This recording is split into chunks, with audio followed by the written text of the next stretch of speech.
우리 다시 한번 옆에 있는 분들 함께 인사하고 축복하겠습니다. 우리 함께 추석 잘 지내셨지요? 물어보시고 더 건강하시고 행복한 삶이 주님 안에서 이루어지기 바랍니다. 그렇게 인사하시기 바랍니다. 시작. 저 잘 보내셨죠? 네, 주의 사랑을 축복합니다. 사랑합니다. 좋은 일이 주님 안에서 많이 이루어지길 바랍니다. 네.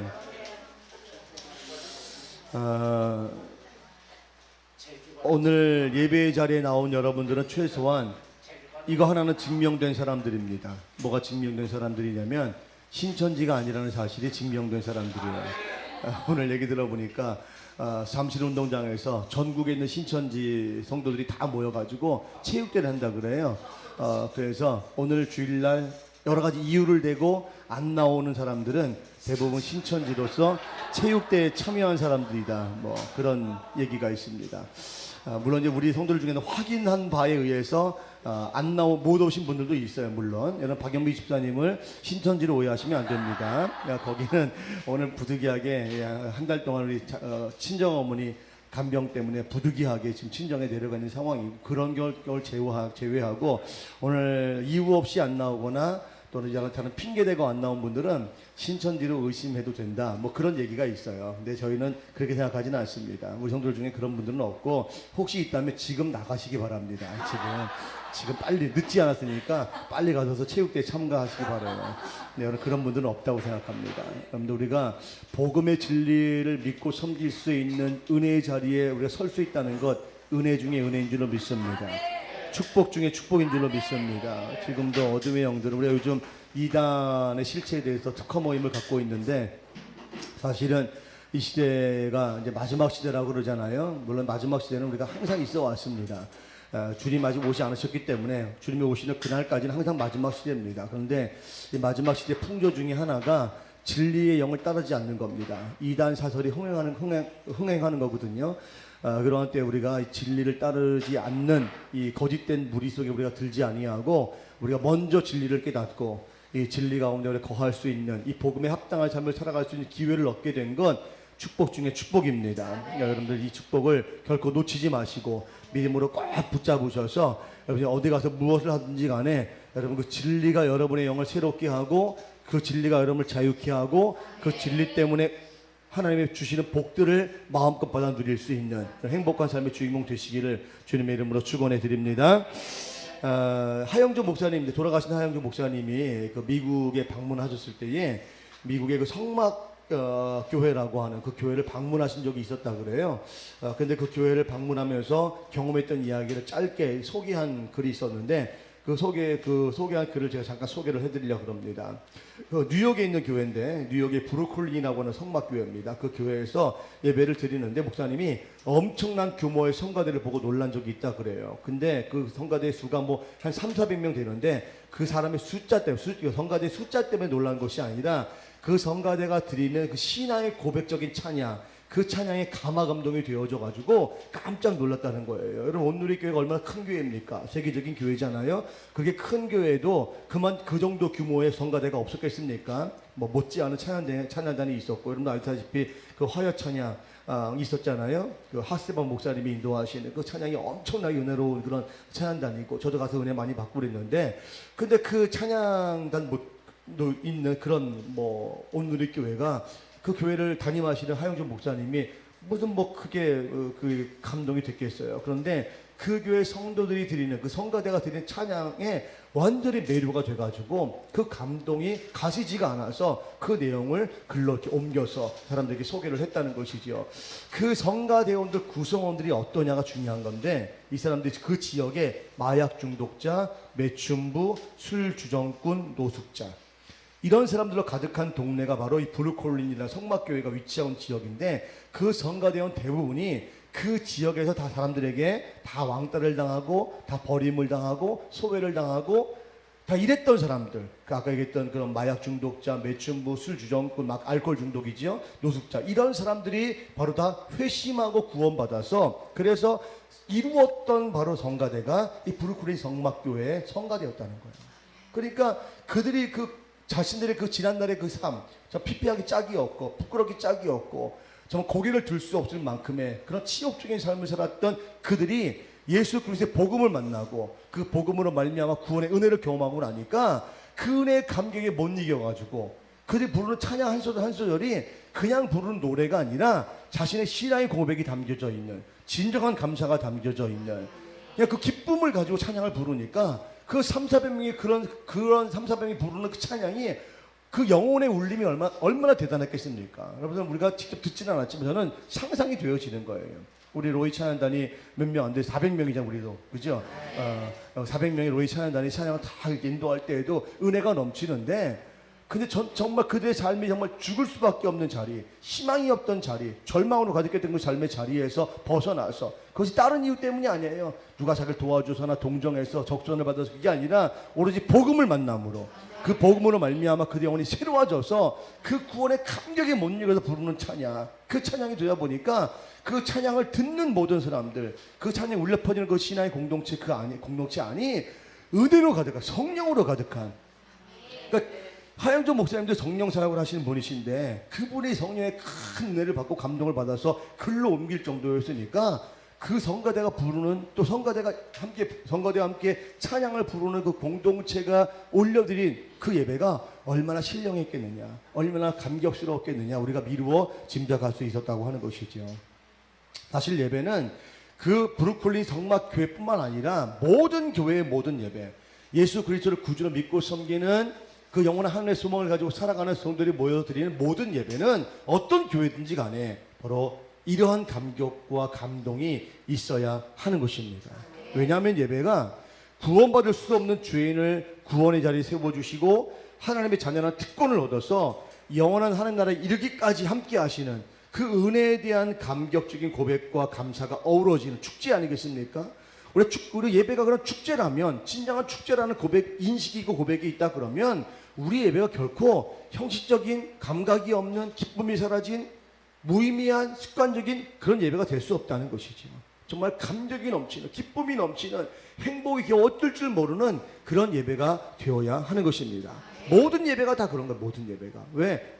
그 예배에 참여할 수 없는, 참여할 자격조차 없었던 나를 주님께서 불러주셔서 그제 참여할 수 있도록 해주시고, 나를 구원하신 그 하나님의 은혜를 손 높여 찬송할 수 있도록 그런 기회를 주시고 생각할 때에 그 찬양이 그냥 노래가 될 수 없는 거지. 내게 주신 그 생명의 말씀이 그냥 하나의 좋은 교훈이나 내 지적인 어떤 만족을 추구하는 그런 연설이 될 수 없는 거죠. 그냥 감동이 되어지고, 내 죄를 책망할 때도 감사가 되어지고, 나에게 위로해 주신 말씀을 들을 때도 감사가 되어지고, 이 땅에 소망이 없지만 영원한 소망에 대한 말씀을 주실 때 감사가 되어지는 거고, 그래서 아멘이 절로 터져 나올 수밖에 없는 그런 예배가 될 수밖에 없다는 거예요. 찬양을 할 때 기쁨이 넘치고, 말씀이 선언되어질 때 그 말씀을 통해서 성령 충만하게지고, 여러분 그 받은 은혜 때문에 여러분 삶의 자리, 각자의 자리에서 교회 공동체를 섬기는 그 섬김의 그 헌신들을 통해서 여러분이 하늘에서 얻을 수 있는 생기와 활력을 얻는 그런 예배가 이루어져야 되는데, 어느 순간 우리의 예배가 그런 감격도 다 사라져버리고, 그리스도로 살게 된 것엔 감사도 다 사라져버리고, 하나님의 나라에 대한 그 영원한 소망도 다 사라져버린 문미 건조하기 짝이 없는 시들시들한 시금치처럼,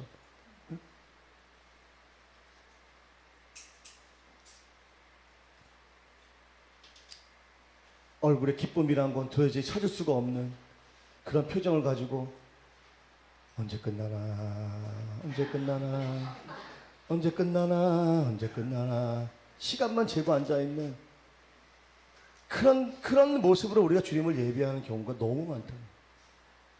오늘날 예배는 의무적인 숙제와 같이 불편하고 아주 무거운 짐이 되어져 버렸어. 종교적인 제의에 참석해서 그냥 종교적인 안위를 얻고 그냥 만족을 추구하는 것으로 변질되어졌다는 거죠. 이사야 선지자가 살았던 시대에 그 제사가 똑같았습니다. 여러분 이사야 1장 11절 14절 말씀 한번 읽어볼까요? 시작. 여호와께서 말씀하시되 너희의 무수한 재물이 내게 무엇이 유익하니요?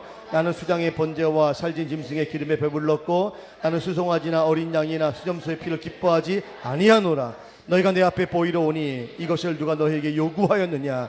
내 마당만 밟을 뿐이니라. 헛된 재물을 다시 가져오지 말라. 분향은 내가 가증히 여기는 바요 월삭과 안식일과 대회로 모이는 것도 그러하니 성회와 아울러 악을 행하는 것을 내가 견디지 못하겠노라. 내 마음이 너의 월삭과 정한 절기를 싫어하나니 그것이 내게 무거운 짐이라 내가 지기에 곤비하였느니라. 아멘.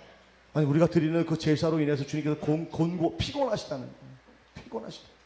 하나님이 피곤하신 분이에요. 전능하신 분이신데. 근데 그분께서 다른 것 때문에 피곤한 것이 아니라 우리가 정성을 다해 드린다고 하는, 시간을 정하고 날짜를 정해서 형식을 정해서 드리는 그 모든 제사 때문에 주님께서 피곤하시다는 거예요. 아, 나 피곤하다. 나 너를 드린 제사 때문에 내가 또 뭐 힘이 힘들다. 오늘 우리가 드린 예배가 혹시 그렇지 않아요?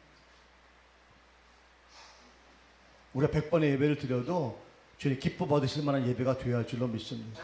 아니, 한 번의 예배를 드려도 주님 즐거워 흠양하실 만한 예배를 드려야 될 줄로 믿습니다.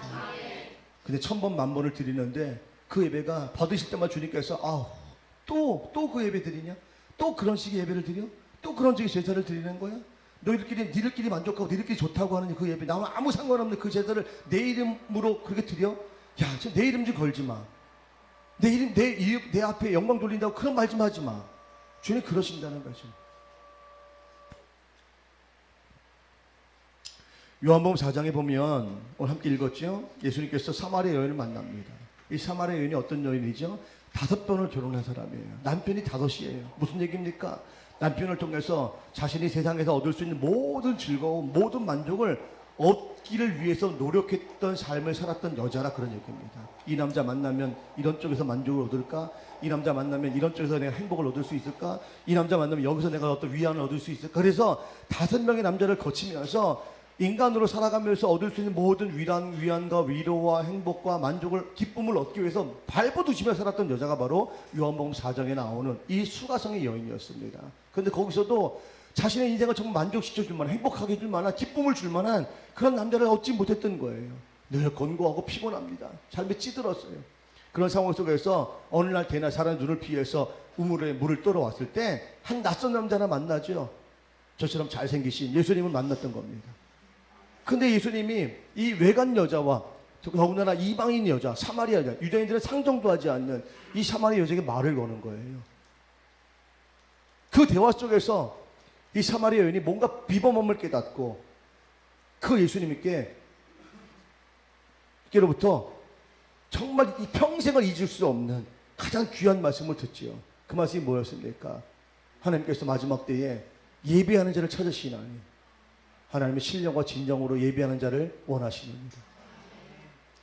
이게 이스라엘 상태와 똑같은 상태였거든요. 아니, 사마리아인의 이 모습은 그 당시 유대인의 모습을 대변하는 것이었고, 오늘을 살아가는 오늘의 현대인의 그리스도인들을 대변하는 모습이라고 하는 거예요.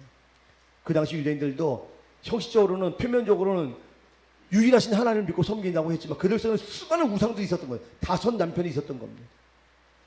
그럼 5 남편을 두고 이 남편을 쫓으면 기쁨이 있을까? 이 남편을 쫓으면 행복이 있을까?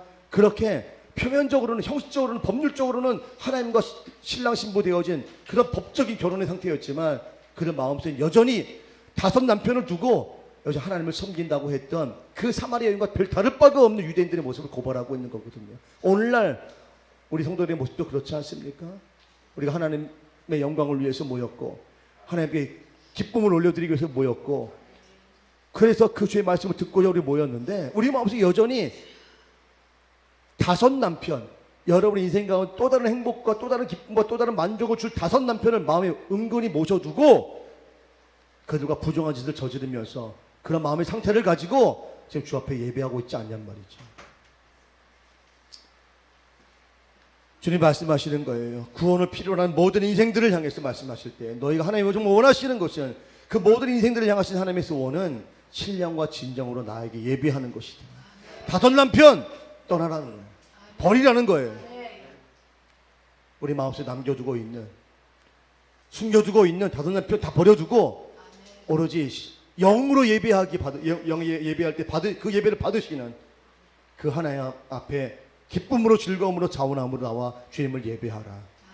이것이 주님의 명령이신 줄로 믿으시기 바랍니다. 사랑하는 성도 여러분, 오늘 예배가 부흥을 맛보지 못하고 있습니다.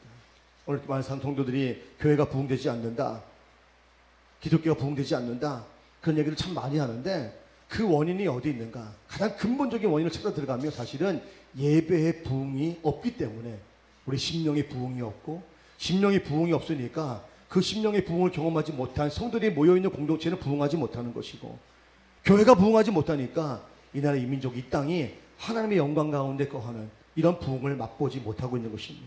그래서 우리가 먼저 근본적으로 본질적으로 추구해야 할 것은 우리의 예배가 과연 하나님의 영광을 경험하는 이러한 부흥을 맛보고 있는 예배로 우리가 회복되어졌는가, 이 사실을 먼저 점검해야 될 줄로 믿습니다. 예배가 회복되지 않고서는요, 성령 충만함을 가지고 살아갈 수 있는 우리의 영혼도 살지 못하는 것입니다. 예배가 부흥하지 못하면 교회가 세상을 향해서 빛과 소금의 역할을 감당하는 그런 교회로 부흥하지 못하는 것입니다. 예배가 부흥하지 못하면 세상 가운데 기승하고 있는 어둠의 세력 우리가 패배시킬 수 없고, 하나님의 영광 이 땅을 드러내 보일 수가 없는 것입니다. 예배가 먼저 부흥해야 됩니다. 아까 우리가 그런 찬양했죠. 교회를 교회되게, 예배를 예배되게. 무슨 얘기예요?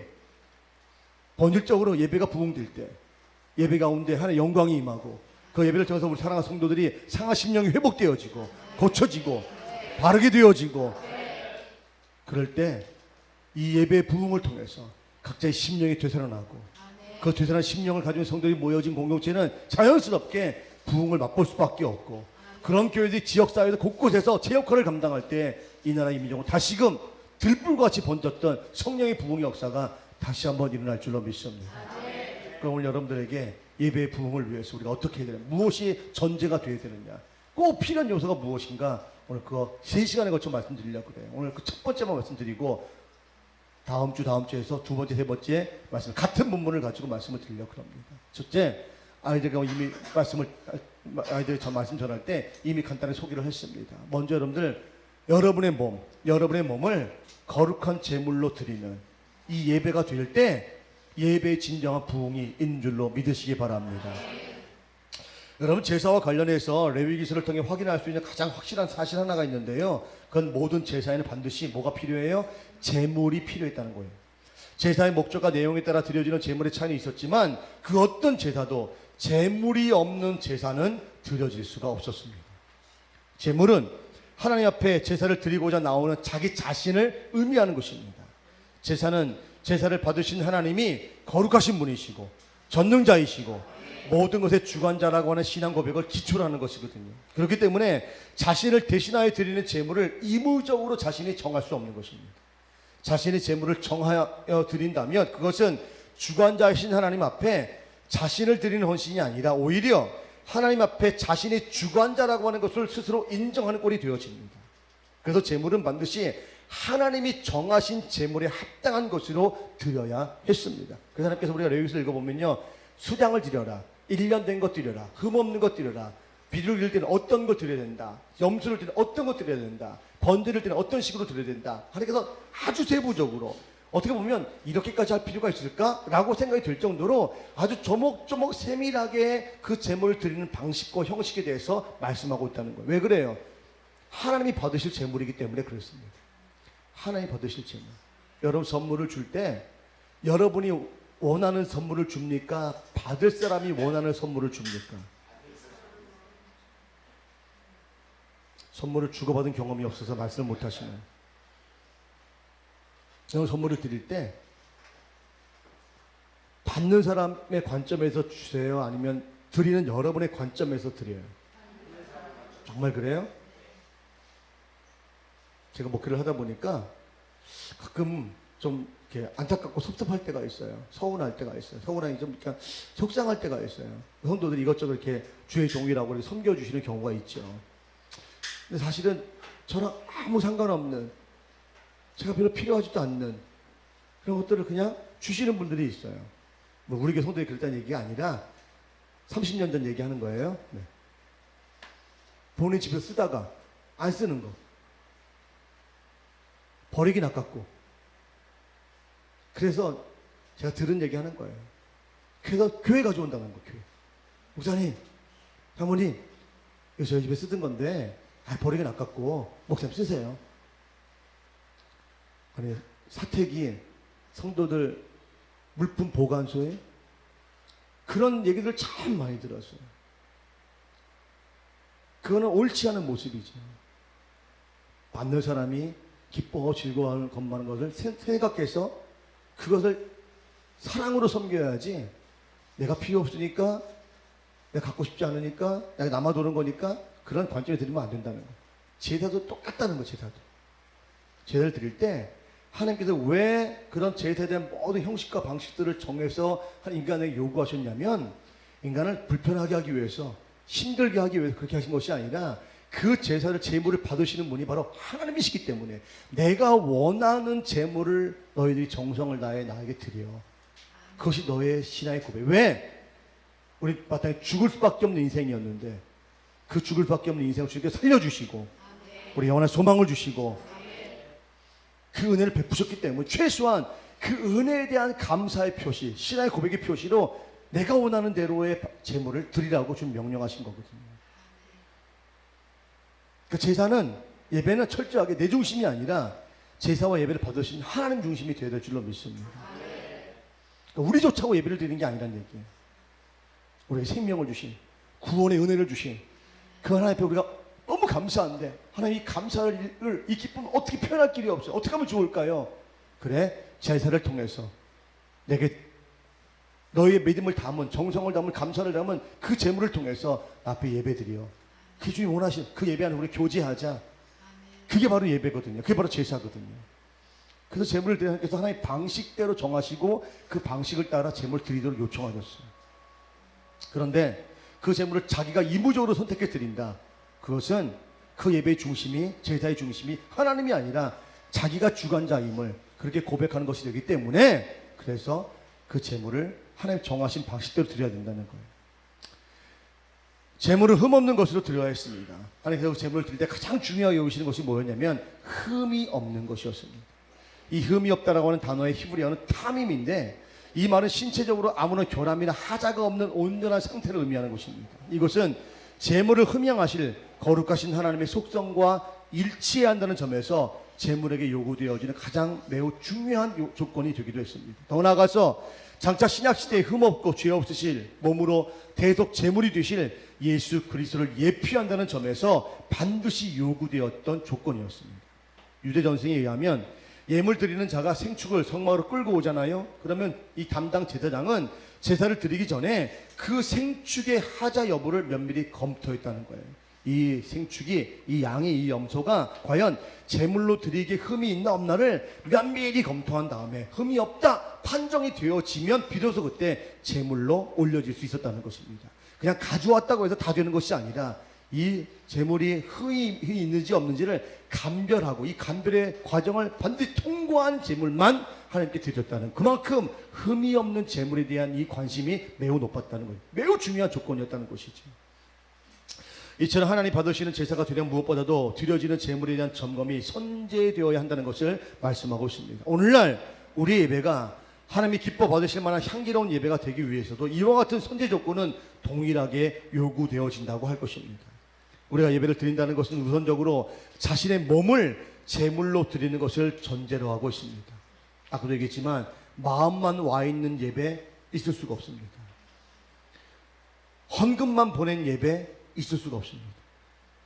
구약의 제사나 오늘날의 예배나 동일하게 요구된 첫 번째 요소는 자기 자신을 먼저 몸으로 제물로 드릴 때 이것이 하나님이 받으시는 예배가 되는 것입니다. 어떤 분들은 얘기합니다. 나 마음으로 예배 드렸어. 나의 뜻은 다 하나님께 예배 드렸어. 내 정성 다 하나님 받으셨어. 하지만 몸이 와 있지 않다. 그 제사는, 그 예배는 참된 제사, 참된 예배가 될 수 없다는 것.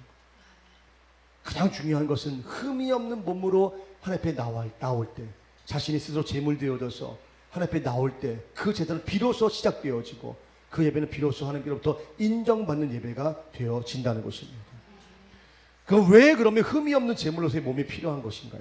여러분 고린도전서 6장 15절로 20절의 긴 말씀을 함께 읽어보겠습니다. 시작. 너희 몸이 그리스도의 지체인 줄을 알지 못하느냐? 내가 그리스도의 지체를 가지고 창녀의 지체를 만들겠느냐? 결코 그럴 수 없느니라. 창녀와 합하는 자는 그와 한 몸인 줄을 알지 못하느냐? 일러스되 둘이 한 육체가 된다 하셨나니 주와 합한 자는 한 영이니라. 음행을 피하라. 사람이 범하는 죄마다 몸 밖에 있거니와 음행하는 자는 자기 몸의 죄를 범하느니라. 너희 몸은 너희가 하나님께로부터 받은 바 너희 가운데 계신 성령의 전인 줄을 알지 못하느냐? 너희는 너희 자신의 것이 아니라 값으로 산 것이 되었으니 그런즉 너희 몸으로 하나님께 영광을 돌리라. 아멘.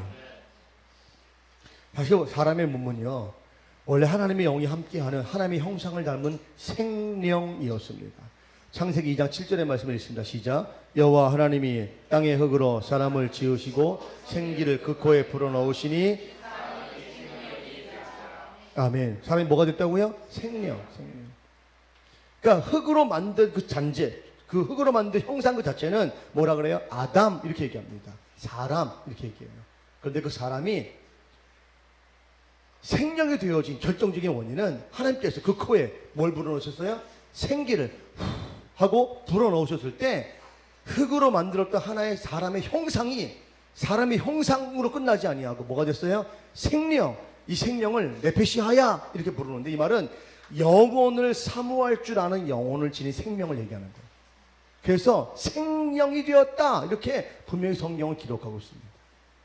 그런데 창세기 6장 3절에 가보면요, 매우 중요한 말씀이 하나 등장합니다. 한번 읽어봐요. 시작. 여호와께서 이르시되 나의 영이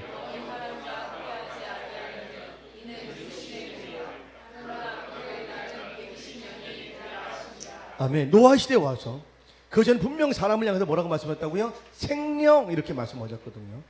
근데 창세기 6장 인간의 이 땅에 사람들이 번성함으로 죄가 가득해졌을 때 하나님께서 이 땅에 사람을 만드신 것을 후회하셨을 그때에 그 사람들이 어떤 존재가 되었냐면 그들이 뭐가 됐다고요? 육신이 되었다. 그렇게 성경을 기록하고 있어요. 생명과 육신 무슨 차이가 있을까요?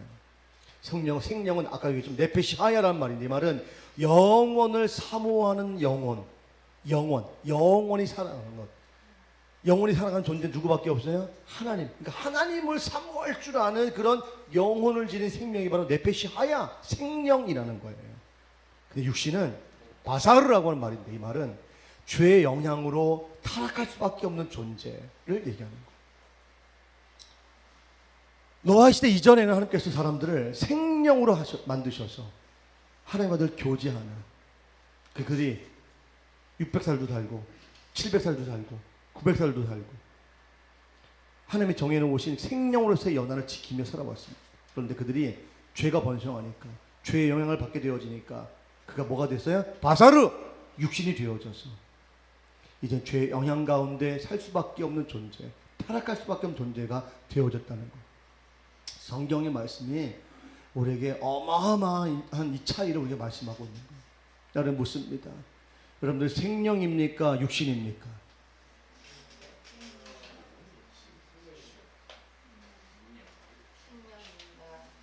우리 앞에 몸으로 예배를 드린다고 하는 것은 생명으로 함께 예배를 드린다는 거예요.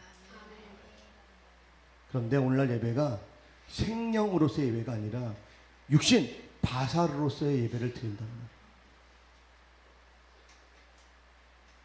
그 육신의 껍데기만 입고 와서 여전히 죄 가운데 죄의 영향을 통해서 타락하고 전락할 수밖에 없는, 변절될 수밖에 없는, 그래서 그 죄의 삭신 사망에 이를 수밖에 없는 육신의 몸뚱아리만 가지고 와서 그 몸의 행실로 지은 모든 죄들을 그대로 가지고 와서 그 죄에 대한 회개도 없이, 그 죄에 대한 돌이킴도 없이 그 죄의 몸뚱이를 그대로 가지고 와서 형식으로만 하나님 앞에 예배를 드린다고 자처하고 있는 것이 오늘날 예배의 모습이란 말이에요.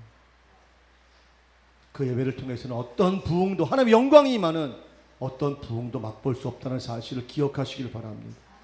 예수님께서 말씀하신 것은 이 사마리아 여인에게, 아니 5 남편을 두고 있는,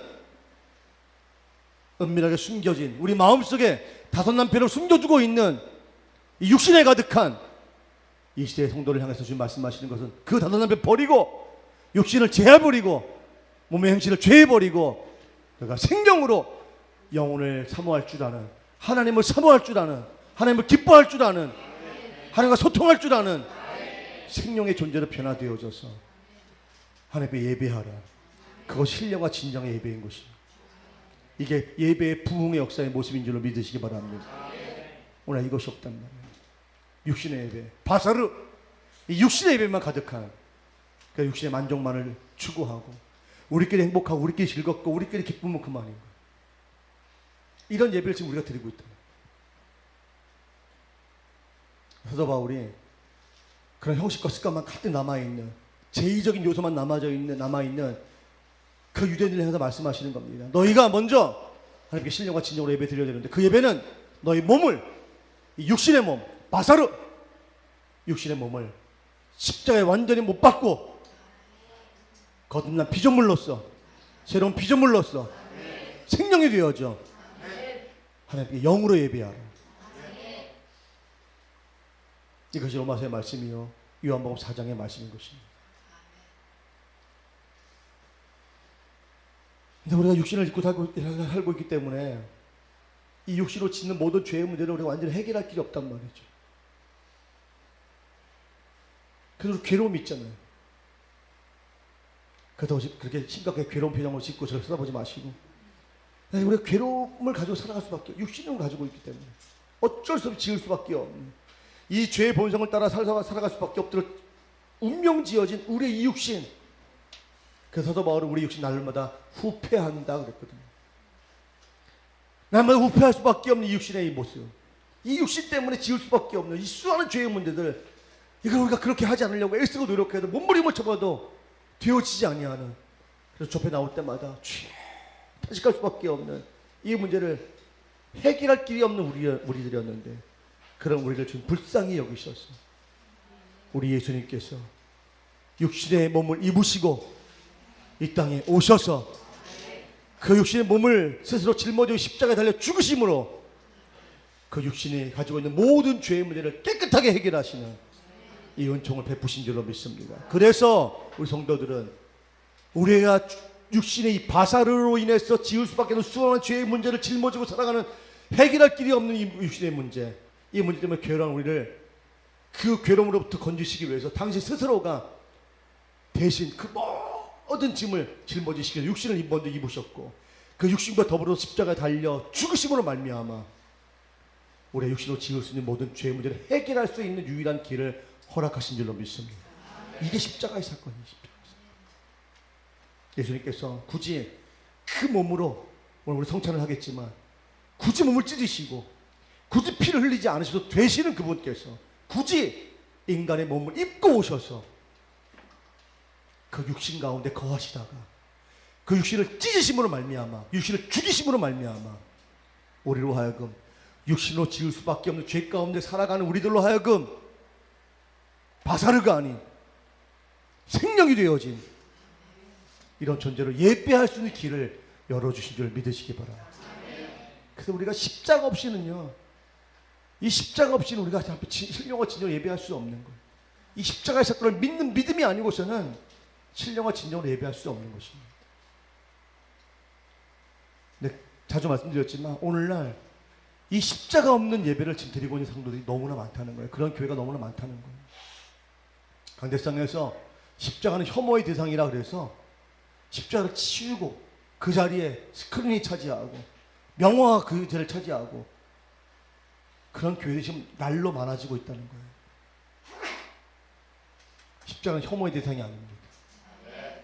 우리가 주님께 신령과 진정으로 예배할 수 있는, 우리가 생명이 되어 주님을 예배할 수 있는 그 유일한 해답이 그 십자가에 있다는 사실을 우리에게 분명히 보여주는 징표인 줄로 믿습니다. 이것이 믿는 믿음이 없어지면 우리가 드리는 모든 예배가요, 종교적인 예식과 다를 바가 하나도 없습니다.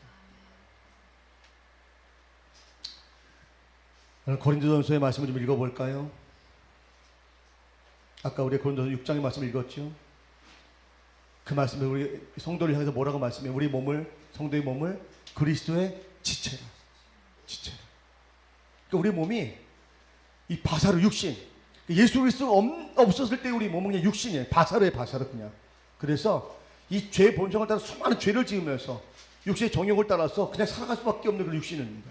그럼 우리가 예수 그 십자가의 사건을 통해서 그리스도의 몸으로 변화되어집니다. 할렐루야.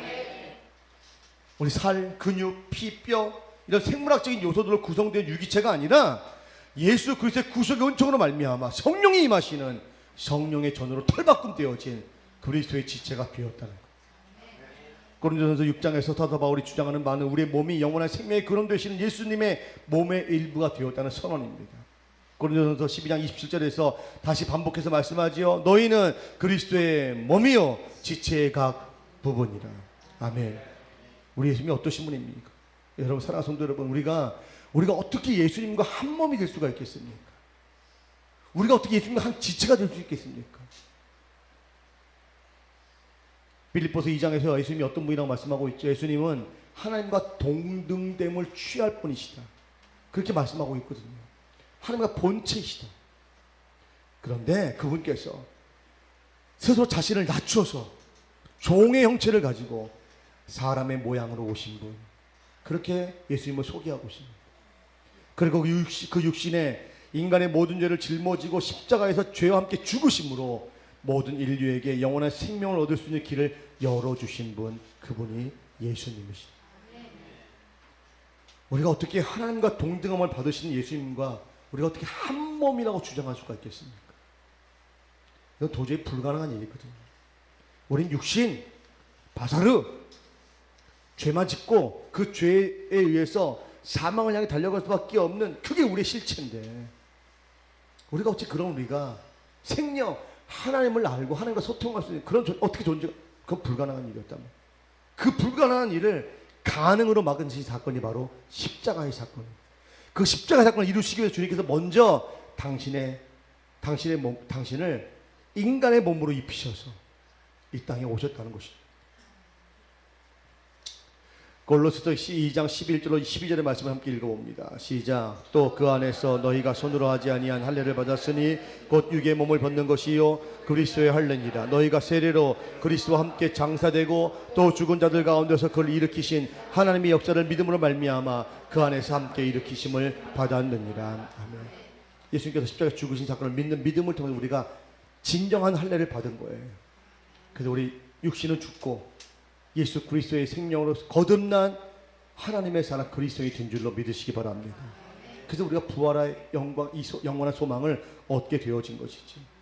이러한 믿음의 고백 가운데 살아간 성도는요, 사도 바울의 갈라디아서 2장 20절의 위대한 고백을 동일하게 하며 살아갑니다. 함께 고백합니다. 시작. 내가 그리스도와 함께 십자가에 못 박혔나니 그런즉 이제 내가 사는 것이 아니요 오직 내가 안에 그리스도가 사시는 것이라. 이제 내가 육체 가운데 사는 것은 나를 사랑하신 나를 위하여 자기 자신을 버리신 하나님의 아들을 믿는 믿음 가운데 사는 것이라. 아멘.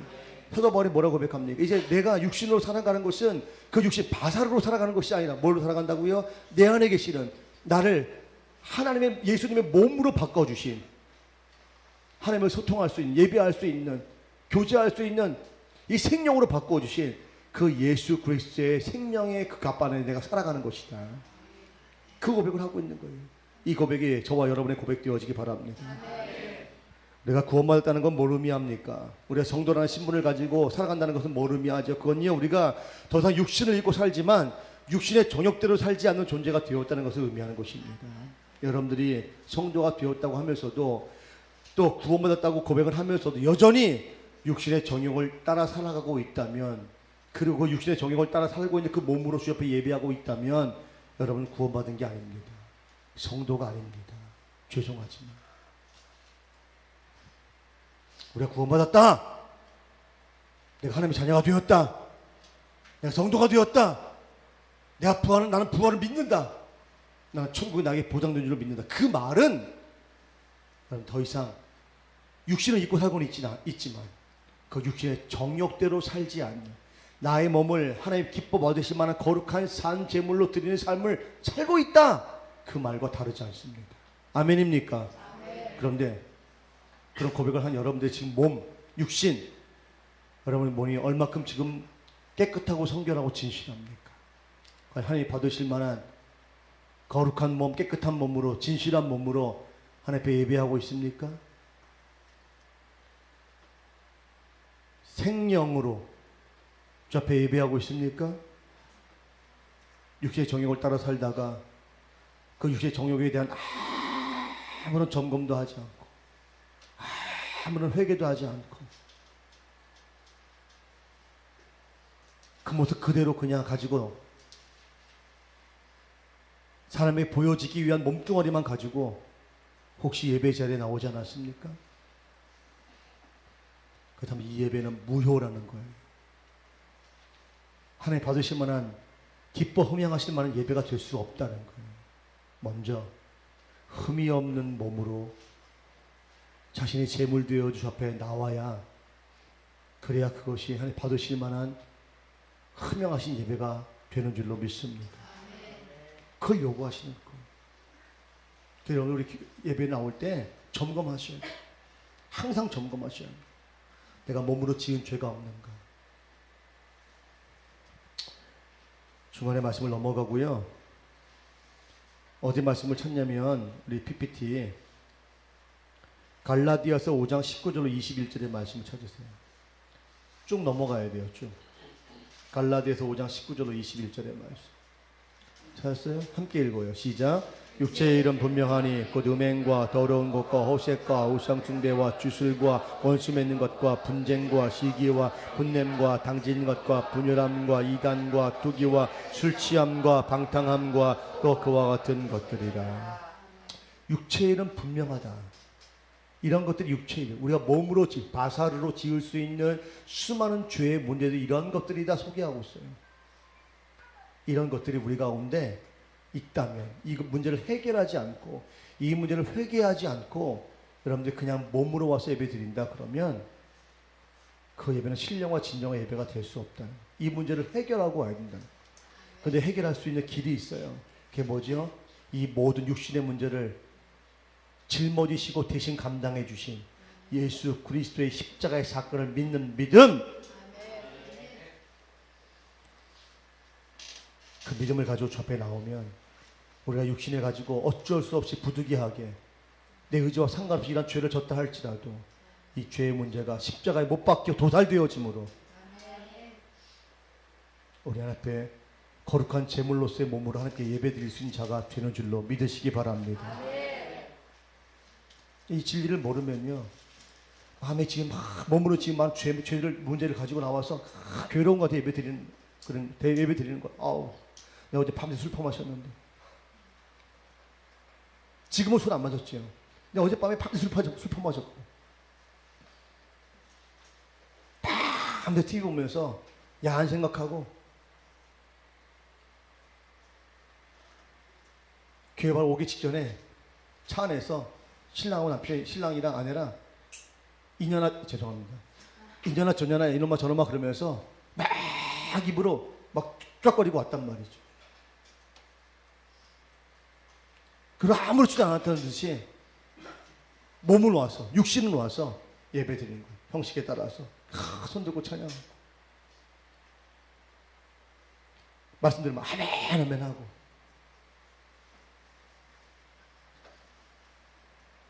형식은 신령과 진정의 예배였는데 하나님 그 마음의 중심 보시, 야 네가 드린 예배 때 내가 피곤하다. 괴롭다 내가.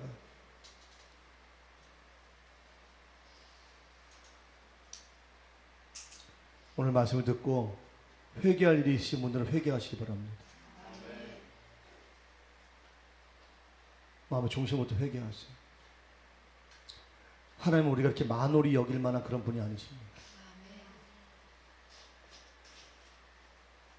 여러분들은 목사를 통해서 좋은 설교 한 편 듣고 가기 위해서 예배자리에 오신 분이 아니에요.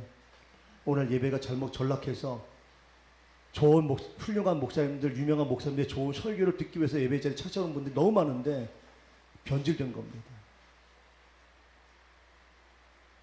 그래서 목사님들도 설교에 목숨을 거시고 성도들의 마음을 싹 사로잡을 만한 설교를 준비하고 있어 애쓰고 노력하시는데 다 변질된 겁니다.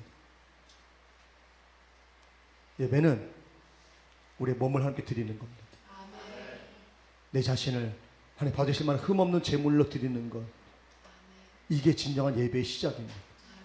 그 예배 나올 때마다 주여 저는 몸으로 너무 많은 죄를 졌습니다. 이 육신의 본성을 따라가는 이 몸뚱아리, 이 바사르, 내가 어떻게 할 수 없는 이 몸, 이 몸으로 끊임없이 게으르고 나태하고 아니라고요, 배신하고요, 방을 짓고요, 시기하고요, 질투하고요, 우상숭배하고 주술하고요, 술 먹고요, 담배 피고요, 이 수많은 이 몸으로 지은 이 수많은 죄의 문제를 몸뚱아리를 가지고 주 앞에 나올 수밖에 없는데 주님 어쩌면 좋지요, 어쩌면 좋지요.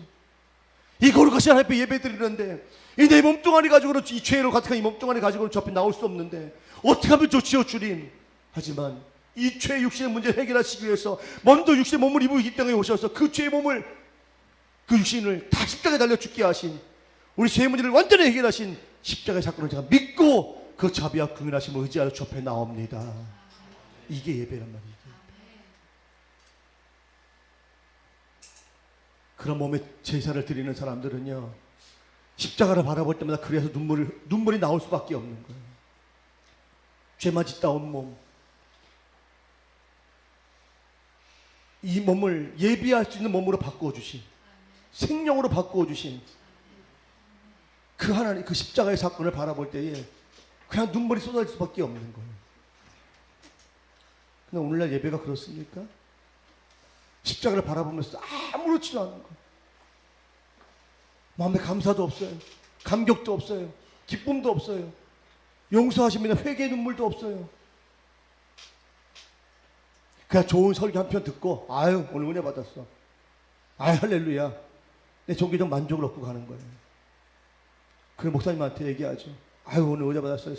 무슨 얘기예요? 아 오늘 설교 잘했어요. 내 마음에 딱 들게 설교 잘했어요. 그리고 인사하고 수고했으니까 제가 헌금 몇 푼 해드릴게. 보태 쓰세요. 그게 오늘날의 교회 타락한 모습이에요. 그게 이사 시대의 모습이었고 예수님이 살던 시대에 사마리아인들, 유대인들이 지었던 그 잘못되어진 예배의 모습이란 말이에요. 그게 오늘날 모습, 예배의 모습과 다르지 않다고 누가 장담합니까? 누가 확실하게 얘기할 수 있어요? 오늘 우리 성도들은 과연 그 시대 예배와 다른 예배를 드리고 있습니까?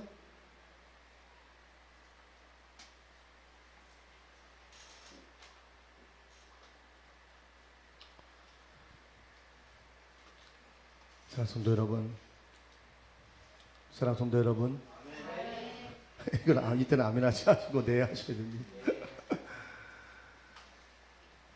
하나님이 정말 예배다운 예배를 목말라 하고 계세요. 한 명이 드린 예배든 두 명이 드린 예배든 우리 예배가 정말 주님께서 야 정말 기쁘다. 내 마음이 정말 흡족하다. 내 마음이 좋다 정말. 비싼 선물은 아니었지만 그걸 감당하는 선물은 아니었지만 화려한 포장으로 이렇게 쌓여진 그런 선물은 아니었지만 참 내 마음 너무 좋다. 어떻게 내 마음을 그렇게 잘 알았니? 그러실 수 있는 예배를 찾고 계시단 말이에요.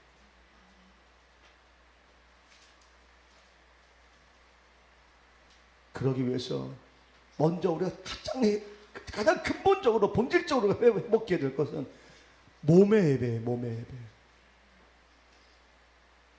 저 여러분들이 이 시간에 몸만 와 있지 않기를 정말 간절히 바랍니다.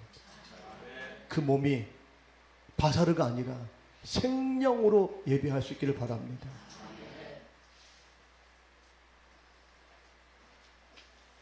우리 육신을 가지고 있기 때문에 지을 수밖에 없는 수많은 죄의 문제들 가져올 수밖에 없어요. 그러나 예배제 나올 때마다 그 죄를 도말하신 십자가 바라보고 마음 중심으로부터 철저하게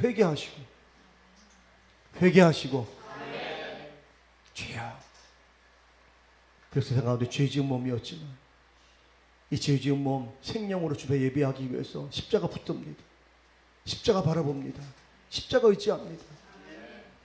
다 못 박으셔서 제가 생명으로 접해 신령과 진정의 예배자가 되어 주님을 섬길 수 있도록 도와주시옵소서. 이런 그런 마음의 자세를 가지고 여러 예배 드린다면 그 예배를 좀 기뻐하시고 그 예배를 통해 여러분 다시 한번 큰 믿음이라는 사람으로 세우시는 이 은혜의 역사가 있을 줄로 믿습니다. 기도하겠습니다. 하나님 고맙습니다. 저희는 육신을 입고 살아갑니다. 근데 육신은 항상 죄를 향해 반응합니다. 죄를 짓도록 유혹합니다. 죄를 지으며 살아갑니다. 죄의 흔적을 남겨두며 살아갑니다. 그래서 주 앞에 나올 때에, 거룩하신 주 앞에 나올 때에, 그 주님을 예배하러 나올 때마다 저의 마음이 괴롭습니다. 육신으로 가득한 이 죄의 몸뚱아리 가지고 주 앞에 나와 예배하는 것이 옳은 것인가? 과연 이 몸뚱아리가 주께서 받으실 만한 제물이 될 수 있을 것인가? 마음이 괴롭습니다. 그러나 우리 그 마음의 괴로움을 아시고 주님께서 이미 육신의 몸을 입고 이 땅에 오셔서 그 모든 육신으로 지을 수 있는 모든 죄와 더불어 십자가에서 죽으셨습니다. 그 죄의 문제를 해결해 주셨습니다. 그러므로 우리가 이제 생명이 되어져 주님을 예배할 수 있는 충분한 자격이 우리에게 주어졌다는 사실을 믿게 하시고, 이 믿음을 가지고 오늘 주 앞에 나와 신령과 진정으로 예배할 수 있는 우리 모든 성도들 되게 하여 주옵소서. 깨닫지 못해서 여전히 죄의 문제를 남겨두고 죄의 문제를 끌어안고 그 육신만으로 예배하는 사람들이 있지 않습니까? 주님 용서해 주시옵소서. 저 우리의 깨닫지 못한 죄들을 용서하시고 오늘 말씀을 통해 깨닫고 이후의 모든 예배는 거룩한 몸으로 주 앞에 예배할 수 있는 우리 모든 성도들 참된 예배자 되게 하여 주옵소서. 감사하며 이 모든 말씀 우리 예수 그리스도 이름으로 간절히 기도하옵나이다. 아멘.